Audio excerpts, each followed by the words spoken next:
پھر اگر طاقت ہے تو کوئی اور حصہ بھی کسی کی طرف سے رکھنا چاہے رکھ سکتا ہے۔ اچھا جی، ایک آدمی کا ذوق ہے، شوق ہے کہ اپنی طرف سے تو کر ہی رہا ہے، لیکن ماں کی طرف سے، باپ کی طرف سے، حضور کی طرف سے کرنا چاہتا ہے، لیکن اتنے پیسے نہیں ہیں، تو اب کیا اس کے لیے پورا حصہ رکھنا ضروری ہے، یا چند لوگ مل کے بھی اگر حضور کی طرف سے یا کسی اللہ والے کی طرف سے قربانی کرنا چاہیں کر سکتے ہیں؟ ہاں، ایک حصہ اپنی طرف سے جو کر لیا، اب دوسرا حصہ چاہے 100 آدمی بھی مل کے آقا کریم صلی اللہ علیہ وسلم کی طرف سے کرنا چاہیں تو یہ جائز ہو سکتا ہے۔ سمجھ آ گئی؟ تو اپنی طرف سے پہلے قربانی لازم ہوگی، واجب ہے پھر بھی، واجب نہیں ہے پھر بھی۔ اب سوال یہ ہے کہ قربانی تو کسی اور کی طرف سے کر لی، اب گوشت کا کیا ہوگا؟ جس کی طرف سے قربانی کی وہ گوشت خود استعمال کر سکتے ہیں یا نہیں؟ اس کی دو صورتیں ہیں۔ ایک تو یہ ہے کہ جس کی طرف سے قربانی کر رہے ہیں اس نے وصیت کی تھی کہ میری طرف سے قربانی تم نے کرنی ہے، تو وصیت پر عمل کرتے ہوئے جو قربانی کی جائے گی وہ گوشت امیر نہیں کھا سکتے، وہ گھر والے جو قربانی کر رہے ہیں وہ بھی نہیں کھا سکتے، وہ سارے کا سارا گوشت غریبوں میں تقسیم ہوگا۔ اگر وصیت نہیں ہے، ویسے ایصال ثواب کرنے کے لیے قربانی کر لیتے ہیں، اس صورت میں خود بھی کھا سکتے ہیں، امیر لوگ بھی کھا سکتے ہیں، جہاں پہ بھی اس کو استعمال کرنا چاہیں کر سکتے ہیں۔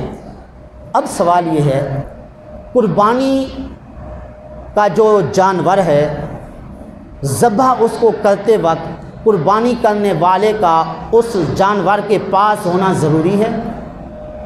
کوئی ضروری نہیں ہے، لیکن اگر پاس کھڑا ہو جائے تو بڑا ثواب اس کو حاصل ہوگا۔ وہ کیا ثواب ہے؟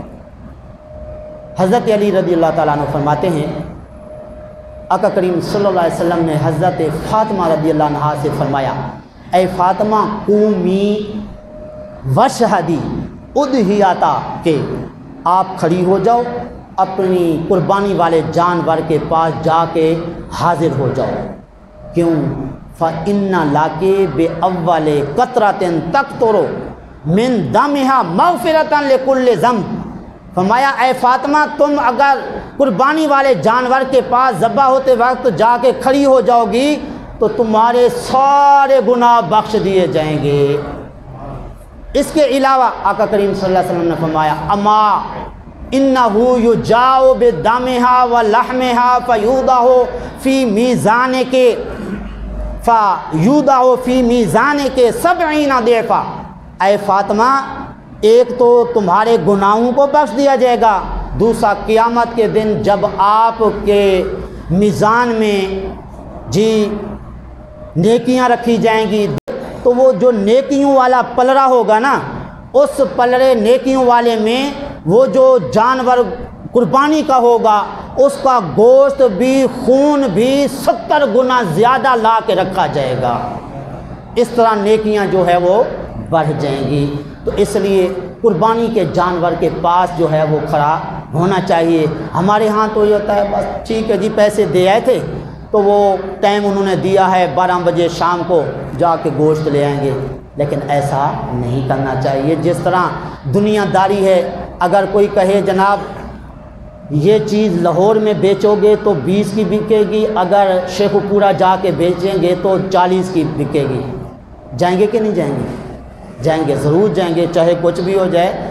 سواریاں بند بھی ہوں کہ کسی سے موٹر سائیکل لے کے کہیں سے نہ کسی سے سواری لے کے پہنچ جائیں گے، ڈبل ثواب ہو رہا ہے جناب، ڈبل کمائی ہو رہی ہے، لیکن ادھر اخروی ثواب اتنا ملتا ہے۔